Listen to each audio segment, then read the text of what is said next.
There are two parts to the human dilemma. One is the belief that the end justifies the means. That push-button philosophy, that deliberate deafness to suffering has become the monster in the war machine. The other is the betrayal of the human spirit, the assertion of dogma that closes the mind and turns a nation, a civilization, into a regiment of ghosts. It's said that science will dehumanize people and turn them into numbers. That's false, tragically false. Look for yourself. This is the concentration camp and crematorium at Auschwitz. This is where people were turned into numbers. Into this pond were flushed the ashes of some 4 million people. And that was not done by gas. It was done by arrogance. It was done by dogma. It was done by ignorance. When people believe that they have absolute knowledge with no test in reality, this is how they behave.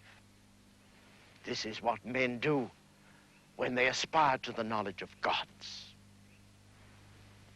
I owe it as a human being to the many members of my family who died here, to stand here as a survivor and a witness. We have to cure ourselves of the itch for absolute knowledge and power. We have to close the distance between the push-button order and the human act. We have to touch people.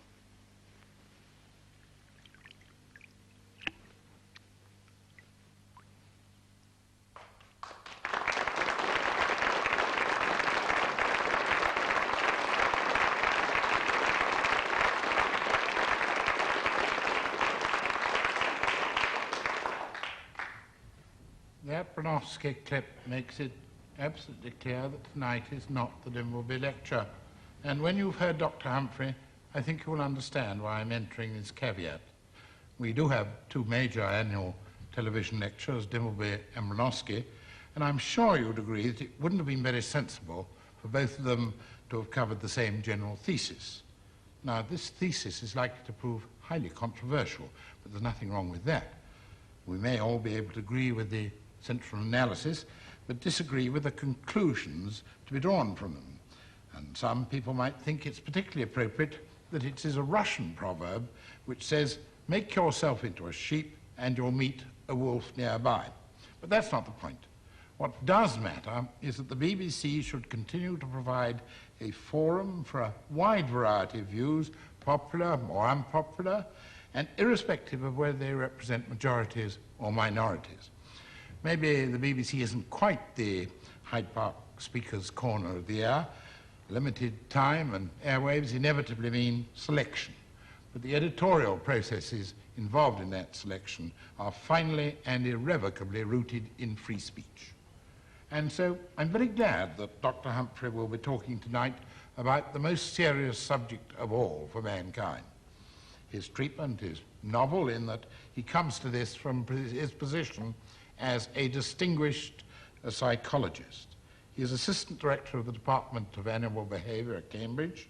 He's carried out fundamental research into the nature of visual perception, including a major part in the discovery of blind sight, that's to say, vision without conscious awareness, the evolution of intelligence, the biology of aesthetics, and the nature of human consciousness have all fallen under his perceptive and original eye. Last year, he won a travelling fellowship for his program called An Illusion of Beauty. Perhaps this might have formed the alternative title for his talk tonight, which is called 4 Minutes to Midnight, Dr. Nicholas Humphrey.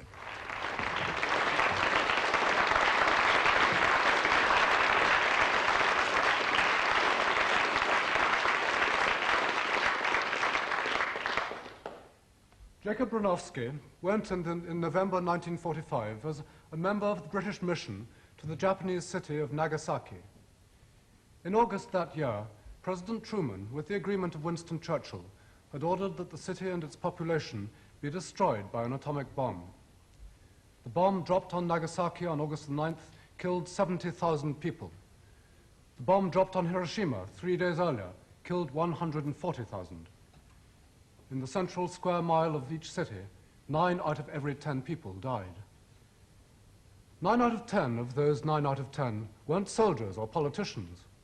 They were children, mothers, grey-haired old men and women.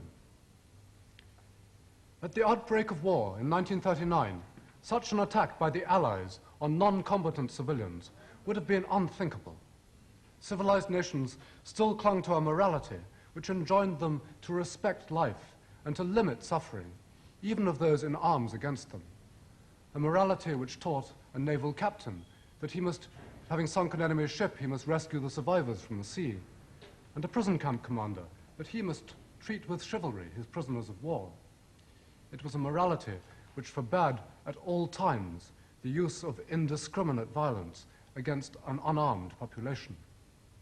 The Allies had gone to war against the barbarous state of Nazi Germany to protect these very values. But civilization and the world had come a long way between 1939 and 1945. Hitler was dead. He'd lost the battle, but the policies of terror which Hitler himself had pioneered had, it seemed, won the war. Bronowski recalls that as he stood amongst the ruins of Nagasaki, his imagination was dwarfed by the catastrophe. He was a man, we know, not often lost for words, but here he had none adequate. It was, he says, a universal moment, civilization face to face with its own consequences.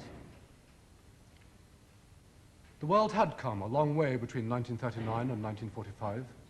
It's come far further between 1945 and 1981. There are today, in readiness for military use, not 2, but 50,000 nuclear weapons. Bronowski made a television series, The Ascent of Man. Must what goes up come down? Looking at our progress over the last 30 years, it's hard to avoid the conclusion that mankind, having flown too near the sun, is already in a stall. There are voices enough now raised in warning, the voices of statesmen who previously have been attended to. Lord Mountbatten, speaking in Strasbourg a few weeks before he was assassinated. The world now stands on the brink of the final abyss. Professor George Kennan, former United States ambassador to Russia, speaking in Washington this year. We've gone on piling weapon upon weapon, missile upon missile, like the victims of some sort of hypnotism, like men in a dream, like lemmings heading for the sea. On the front cover of the Bulletin of the Atomic Scientists, the doomsday clock, set at 10 minutes to midnight some years ago, was advanced by 6 minutes last January. 4 minutes to go. I want to ask a simple question. Why? Why do we behave like lemmings? Why do we let it happen? In the words of Lord Mountbatten, how can we stand by and do nothing to prevent the destruction of our world? Mountbatten said in the same speech, do the frightening facts about the arms race, which show that we are rushing headlong towards the precipice, make any of those responsible for this disastrous course pull themselves together and reach for the brakes? The answer is no. I want to ask how the answer can be no.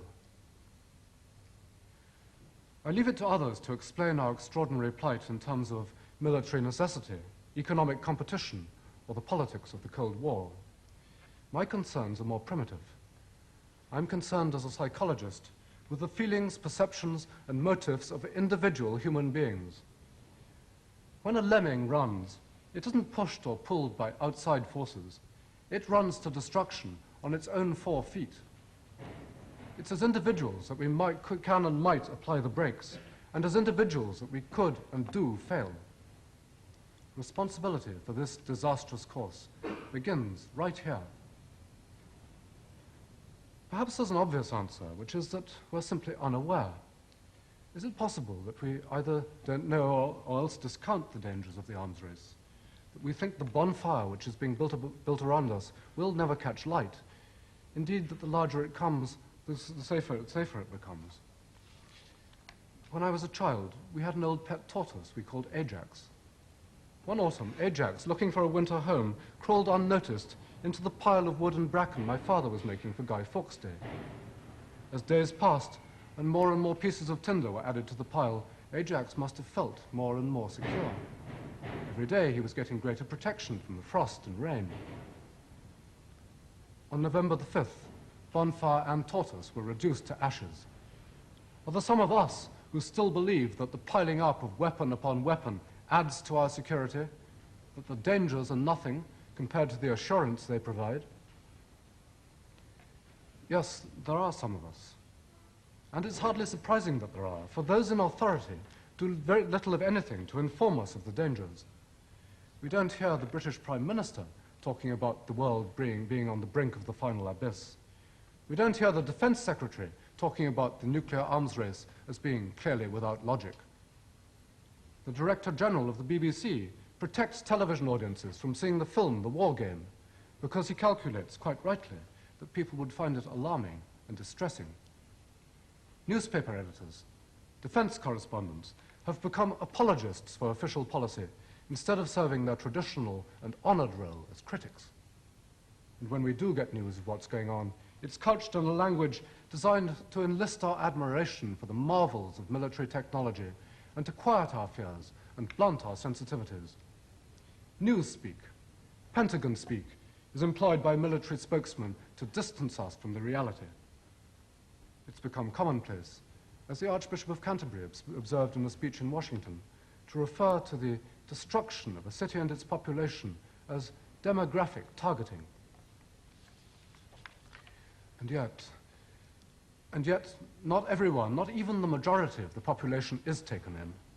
Opinion polls carried out in the past year show that despite all the talk about the effectiveness of a deterrent strategy, nearly half the adult population expects nuclear war within their lifetime. Despite all the talk about civil defense, less than 1 in 10 believes that they and their families would not be killed. Never in recent times, not since the plagues and famines of the Middle Ages, can so many people of this country have had such a pessimistic vision of the future. But does this pessimism stir them into action? When questioned on behalf of the magazine New Society, 70% of the public said that they were worried about nuclear weapons, but 9 out of 10 of this 70% stated either that nothing could be done or else that they themselves were unwilling to do anything. And even for the 1 in 10 who said they might do something, the actions mentioned would seem to be totally incommensurate with the perceived dangers. They'd go on a march. They'd write a letter to the newspapers. It's as though we've become passive, fascinated spectators of the slowly unfolding nuclear tragedy. I was taught at school that the essential quality of a tragic play is this. When the curtain rises, you see a gun on the wall, and you know that in the last act, the hero or heroine will take that gun from the wall and shoot themselves. It has to be so. The internal logic of the play allows no other ending. But now, we're not the audience to this play. It's we who will get shot. It's easy for those of us who aren't historians to kid ourselves that nothing like this has ever happened before, and that because it has never happened before, it can't really be happening now. But it has happened before, if never on such a disastrous scale. There are, in fact, dreadful precedents in history, times when whole groups of human beings, men and women whose love of life was no less than our own, have gone, almost without protest, to destruction, like the victims of hypnotism, like men in a dream, like lemmings heading for the sea. I think of the long-suffering European Jews in the last war, of the way so many of them patiently took the trains to the extermination camps, of what happened in 1942 in the ravine near Kiev, known as Babi Yar, where 1,000 upon 1,000 queued up for execution, mothers and fathers hand in hand with children, shuffling their way slowly forwards till they reached the front of the line and were gunned down. I think of the victims of the Stalinist purges in the Russia of the 1930s, of the way, week by week, people saw their comrades disappear into the torture chambers and the jails. They knew they would be next, and waited. In her brave memoir of the purges, Hope Against Hope, Nadezhda Mandelstam, widow of the poet Osip Mandelstam, describes how with disbelief she watched first her friends and finally her husband go the way of all the others. Later, she writes, later, I often wondered whether it's right to scream when you're being beaten and trampled underfoot. I decided it is better to scream. This pitiful sound is a concentrated expression of the last vestige of human dignity. By his screams, a man asserts his right to live, sends a message to the outside world demanding help and calling for resistance. If nothing else is left, one must scream. Silence is the real crime against humanity. Why don't we scream? Why, when faced with a nuclear threat, do so many of us adopt a policy of quietism and collaboration? Why do we choose appeasement rather than protest? Daddy, what are you doing to stop the next war? The man in the picture is many different people, and the answer appropriate to one person won't necessarily be appropriate to another. But he's me, and he's you. And in trying to explain why it is that so many people are doing nothing, I won't take the easy path of suggesting explanations of a kind which always seem to fit other people so much better than ourselves. Explanations in terms, say, of moral shallowness, unthinking obedience to authority, or plain stupidity. No doubt the world does have its fair share of mindless sheep, and no doubt they are doing nothing, but they're not alone. And I want tonight to bring the discussion nearer home, to focus on things I've felt in myself, which I know amongst my friends and which I think you too may recognize. In all of us, there are powerful inhibitory forces working which block or deflect us from effective protest. I'll speak first of incomprehension and denial, second of social embarrassment, third of helplessness, and fourth, perhaps most sinister, of what I'd call the strangelove syndrome, latent feelings of admiration, almost of appetite for the bomb and the final solution it provides.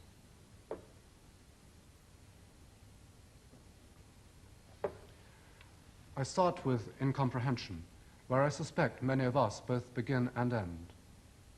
Nuclear weapons are not comprehensible. Neither you nor I have any hope of understanding just what they are and what they do. In saying that, I mean to belittle none of us. It's almost a compliment, for I don't see how any human being whose intelligence and sensitivities have been shaped by traditional facts and values could possibly understand the nature of these unnatural, otherworldly weapons. So-called facts about the bomb aren't facts in the ordinary sense at all. They're not facts we can relate to, get our minds round. Mere numbers, words. Let me repeat a fact. The bomb which was dropped on Hiroshima killed 140,000 people. The uranium it contained weighed about 25 pounds. It would have packed into a cricket ball. 140,000 people is about equal to the total population of Cambridge. Now, I, for one, can't grasp that kind of fact. I can't make the connection between a cricket ball and the deaths of everybody who lives in Cambridge. I can't picture the 140,000 bodies, let alone feel sympathy for each individual as he died. And when someone tells me, and I tell you, that a war between the United States and Russia will now mean a second world war every second, and that the equivalent of 5,000 Hiroshima bombs will land in England, my imagination draws a blank. It's not just that I can't bear the thought, I can't even have the thought of 5,000 Hiroshima bombs. 5,000 times 140,000 people equals 700 million. 700 million dead out of a population of 50 million. Something wrong somewhere, everyone getting killed 10 or 20 times over. No, we close off from such nonsense. Try as we may, we shan't get the message. Our minds are minds finely tuned by culture and by evolution to respond to the frequencies of the real world. And when a message comes through on an alien wavelength, it sets up no vibrations. The so-called facts pass clean through us and away, like radio emissions from the stars. There are strange and interesting precedents in history.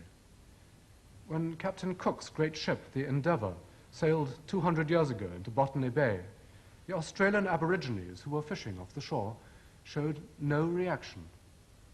The ship, I quote from Joseph Banks's Journal of the Voyage, the ship passed within a quarter of a mile of them, and yet they scarce lifted their eyes from their employment, expressed neither surprise nor concern. In the experience of these people, nothing so monstrous had ever been seen upon the surface of the waters, and now it seems they couldn't see it when it came. But theirs was a selective blindness. Cook put down his rowing boats. Now the natives were alarmed. Now they looked to their defenses. Blind to the greater but incomprehensible terror, they reacted quick enough to a threat which came within their ken. We too react selectively to man-sized threats. It's not giant dangers or giant tragedies, but the plight of single individual human beings which troubles us. In a week when 3,000 people are killed in an earthquake in Iran, a lone boy falls down a well shaft in Italy, and the whole world grieves. 6 million Jews are put to death in Hitler's Germany, and it's Anne Frank, trembling in her garret, that remains stamped into our memory. The story of Hiroshima, too, can be told as the story of individual human beings. The tale, for example, of a little girl. When my grandmother came back, I asked, "Where's Mother?" "I brought her on my back," she answered. I was very happy and shouted, "Mama."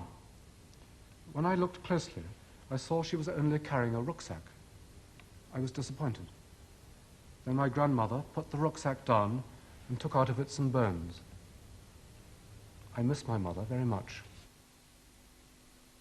Keiko Sasaki and her mother. But multiply the tragedy 100,000 times, and it no longer has any meaning to us. We are each too human to understand the killing power of nuclear weapons, each of us too close to the good earth to understand how a metal cricket ball can explode with the force of 10,000 tons of TNT. Each of us aboriginally blind. We must live with this blindness. It won't change. I don't expect my dog to learn to read the Times, and I don't expect myself or any other human being to learn the meaning of nuclear war or to speak rationally about mega deaths or megatons of TNT. The most we can ask for is an open recognition that neither we, when we protest against nuclear armaments, nor the politicians and the generals, when they defend them, know what we are talking about. And yet, we do know something about what we're talking about. We know, if nothing else, that we're talking about something which would, if it happened, be very, very bad. And in face of this knowledge, we may find ourselves suffering from another kind of blindness, a blindness equally human, but in many ways less innocent than the blindness which comes from lack of understanding. I mean the deliberate blindness which comes over us when we see something and then reject it, when we recognize the truth, or at least part of the truth, and finding it perhaps too painful or too inconvenient, we censor its access to our conscious minds. I mean what psychologists have called denial. Call it wishful thinking, if you like, or call it optimism, or call it the good old British habit of not taking things too seriously. It comes to the same thing. There are, of course, obvious and good excuses for denial. It not only makes for a comfortable life, it makes, some would argue, for the only kind of worthwhile life there is. Certainly, we can't carry on as normal under the shadow of the bomb. The prospect of nuclear war would, if we allowed it to, be totally distracting and totally depressing.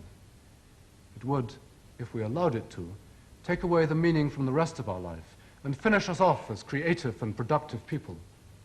It's a prospect which flatly contradicts every other prospect we hold dear. Human beings strive for consistency in their affairs. They can't, at least they can't for long, hold incompatible beliefs. Either, it seems, we look to the right of the picture, or else the left. Either we believe the world is threatened by extinction, or else we don't. How can we at one and the same time declare ourselves for human rights, devote ourselves to our children, labor to produce lasting works of art and scholarship, and take seriously a vision of the future in which there are no children, in which our books will never be read, and our paintings, our houses, our flower gardens will end as dust? One or the other vision has to go. Let's not be deceived. The dangers will not be diminished because we close our eyes to them.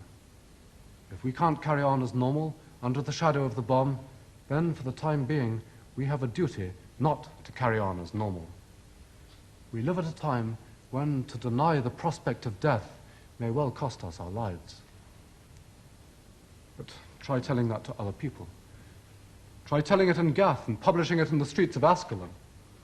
The cartoon may have been drawn 50 years ago, but the attitude of the daughters of the Philistines is little changed.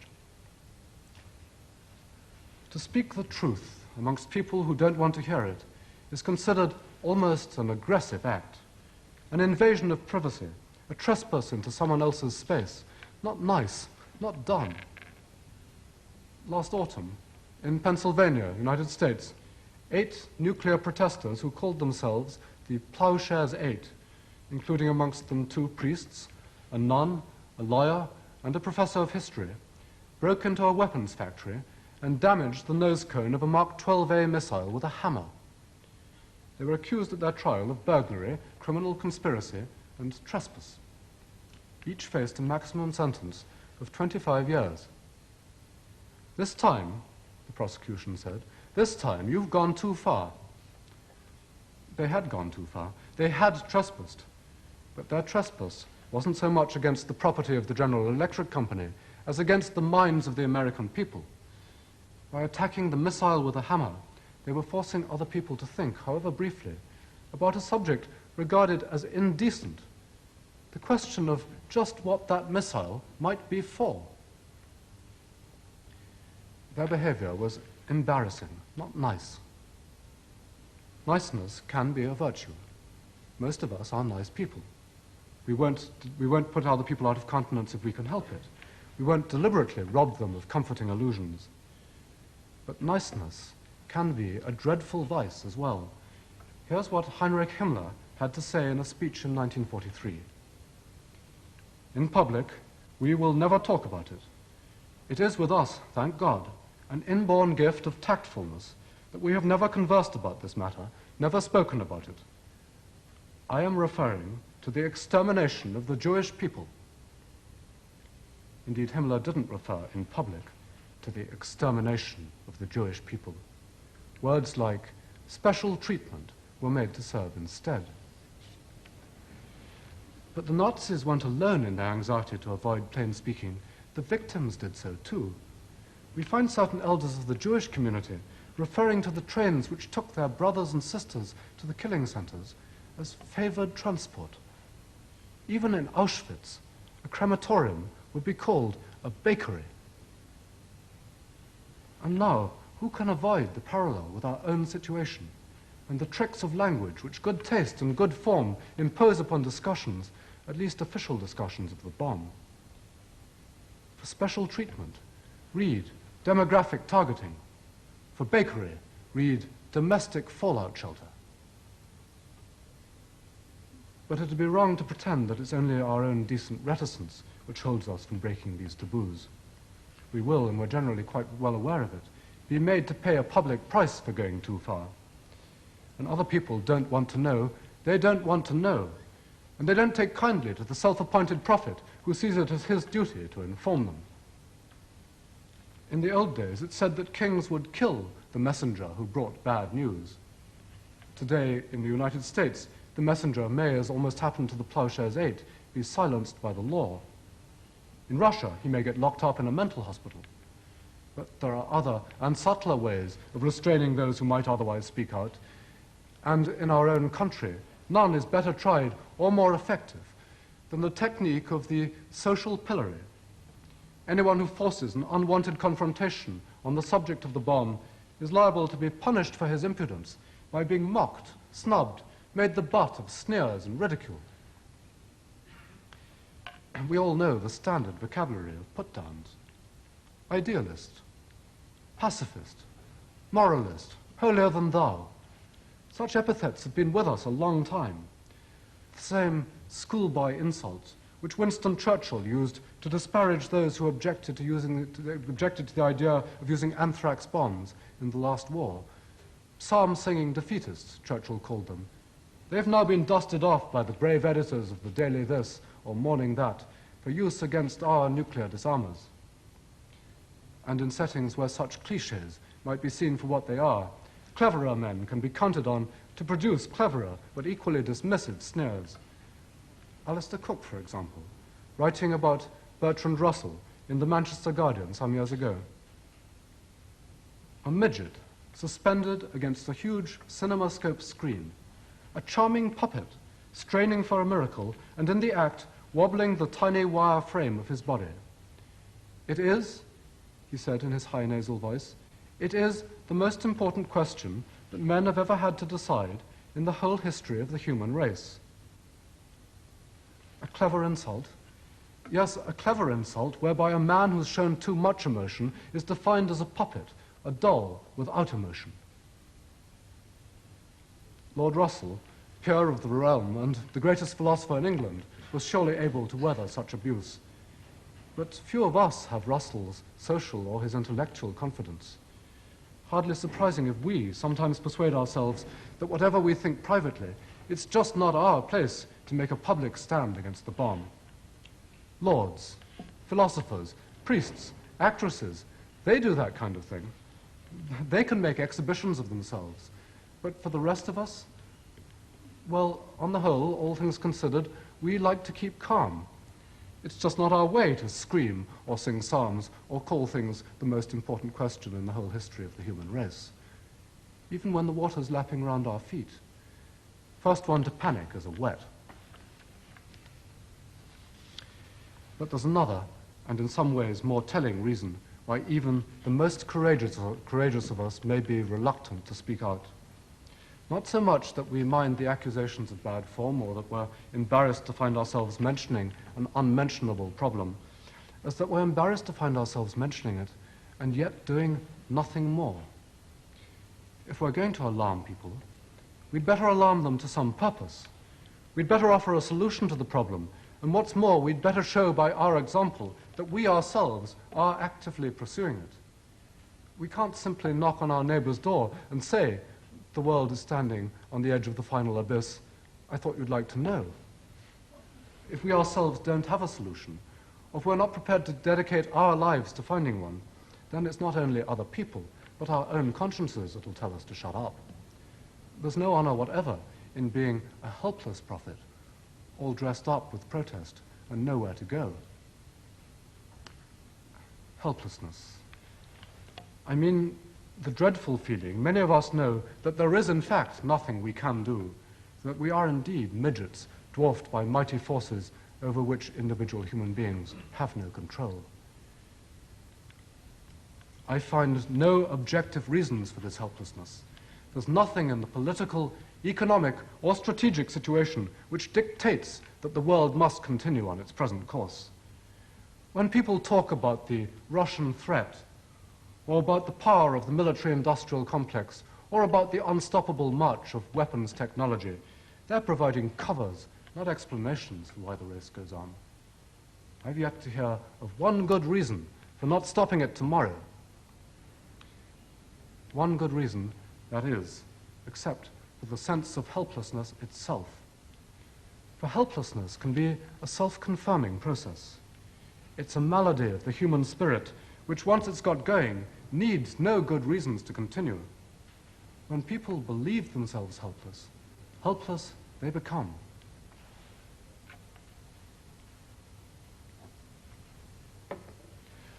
Psychologists recognize two kinds of helplessness.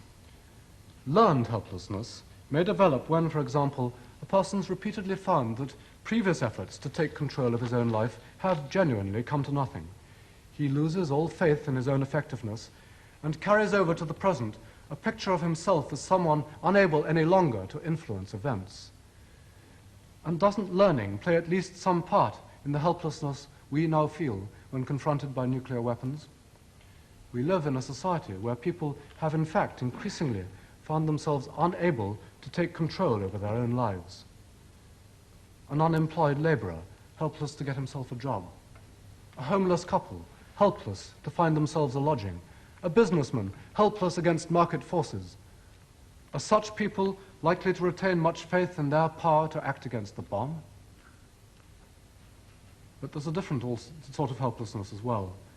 A superstitious helplessness, where a person's belief in his own impotence has no basis in experience, but results instead from nothing more than a superstitious premonition that his life, and perhaps the life of the whole world, is set on an unalterable course.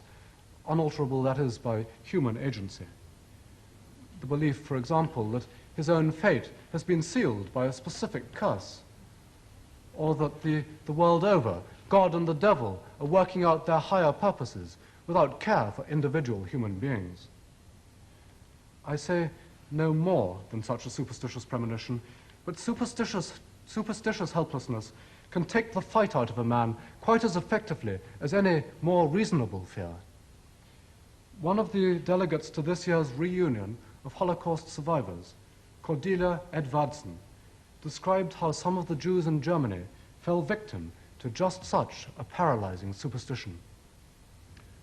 Of course, she says, of course, we wanted to survive, but we weren't at all sure that we had the right to survive. And when a person no longer believes he has the right to survive, his helplessness itself is killing. I quote from a study of what's been called voodoo death. A Brazilian Indian condemned and sentenced by a medicine man dies within hours. In Australia, a witch doctor points a bone at a man. Believing that nothing can save him, the man rapidly sinks in spirits and prepares to die. Earlier, I cited the statistics from a New Society poll. 9 out of 10 people worried by nuclear weapons declared that there is nothing they can do. Nothing but sink in spirits and prepare to die. We behave at times as though we've been hexed by the bomb, put under a spell. A superstitious belief in the bomb as an engine of fate over which human beings have no control has obvious origins in the human imagination. The bomb is patently a superhuman weapon, mind-blowingly destructive, and if we so see it, mind-blowingly magnificent. Small wonder if people's fear is mixed with awe, if they become hypnotized by its dread beauty and its fascinating power. The bomb's first makers, the physicists who put it together in 1945, themselves treated their creation with almost mystical reverence. When Robert Oppenheimer witnessed the earliest test explosion in the New Mexico desert at Alamogordo, the words which came to him were from the holy book, the Bhagavad Gita. If the radiance of 1,000 suns were to burst at once into the sky, that would be like the splendor of the Mighty One.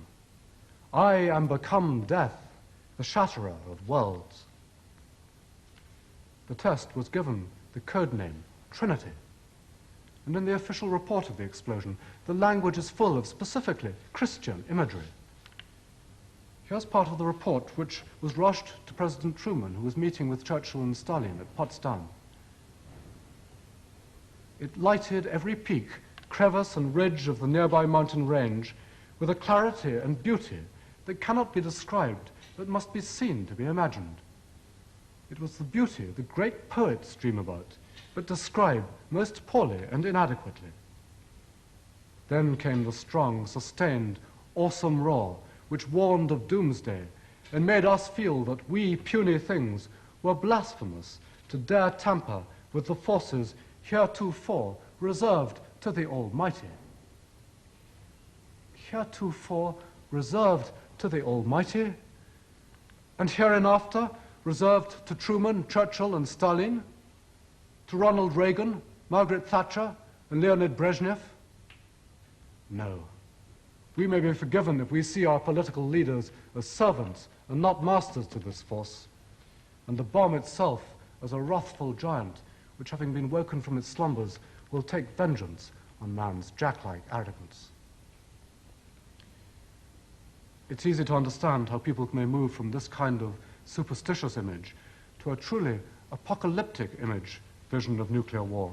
And I mean now apocalyptic in the old-fashioned sense, a day of judgment, a day when the bomb will come to judge both the quick and the dead, a day which will be seen by some as a day of renewal, a cleansing holocaust, when our decadent civilization must atone for its sins, its failure to understand or to make proper use of the gifts of science and technology, its failure in the third world, its failure to establish a firm moral order.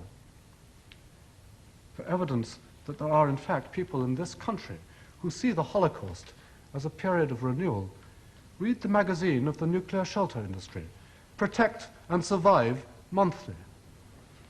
The frontier spirit is, we'll find, still alive and well and living somewhere in England in 10 years' time, when the survivors of the next World War will be leading heroically self-sufficient lives off the thin of the land, smiling and whistling and shooting their way out of all difficulties.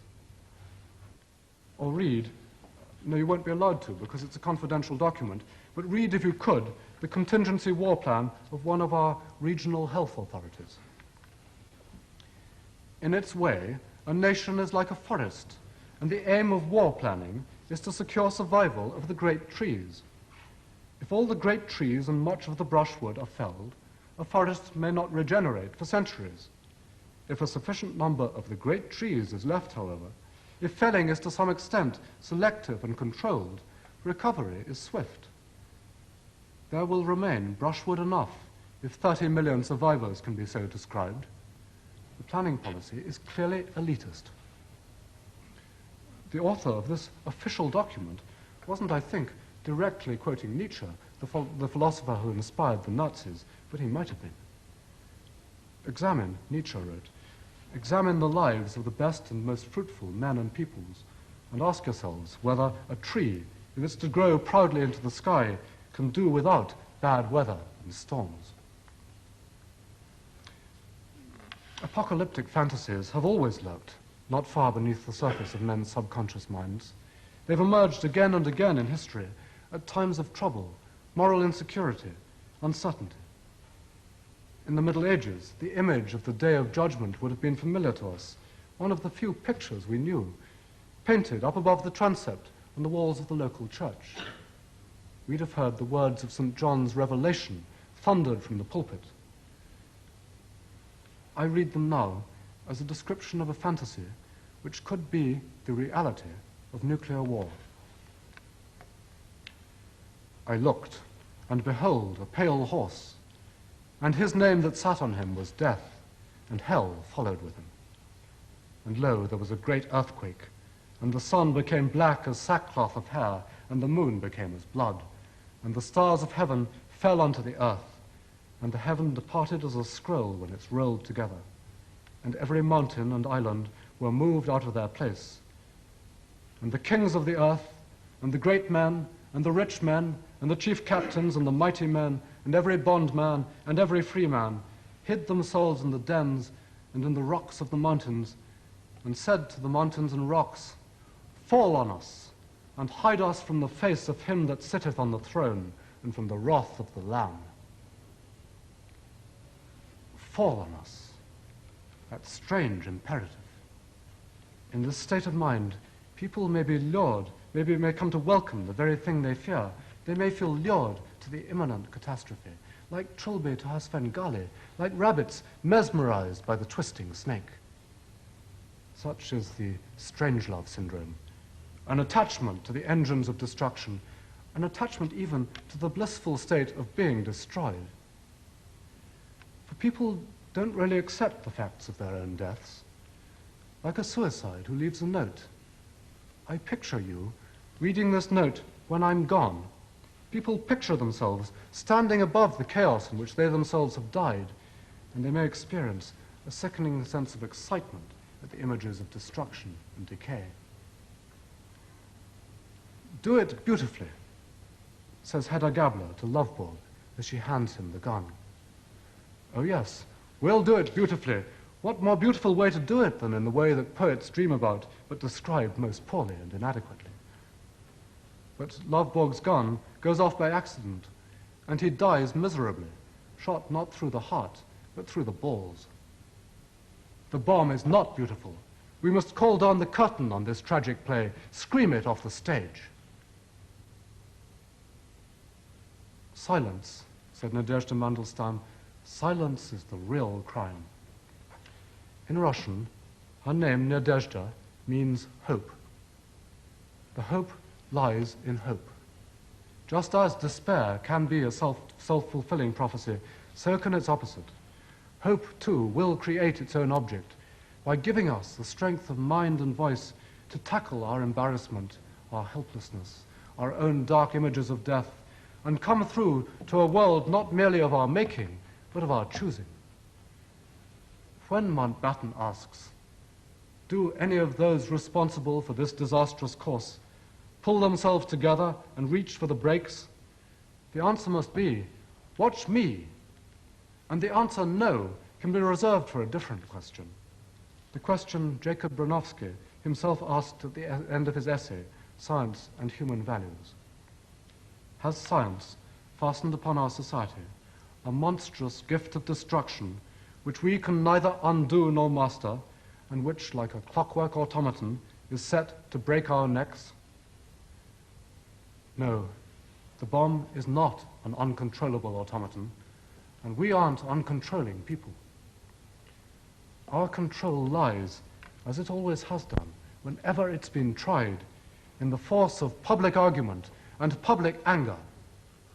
It was public opinion in this country which forced the ending of the slave trade, opinion marshaled then, as it can be now, by pamphlets, speeches, and meetings in every village hall. It was fear of the public's outcry which prevented President Nixon from using an atom bomb in Vietnam, and it was the protests of the American people against that cruel and pointless war which eventually secured the American withdrawal. And now in Poland, it's the people's large support for free trade unions which is forcing changes on the reluctant communist machine. We forget sometimes our own power. In this country, every penny spent on armaments is money we subscribe.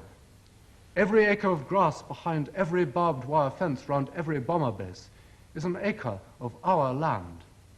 And every decision taken by every minister of state is a decision made on our behalf by a representative elected to our service. If those we entrust to manage our affairs adopt strange policies, if they turn out in office to be double agents, one hand to pat our babies, the other raised in salute to the bomb, then we have the right and the duty to dismiss them as unfit. What happens when an irresistible force meets a movable object? Why, it moves. But it won't happen quietly. Nadezhda's hope was loud and strident. Ours must be too.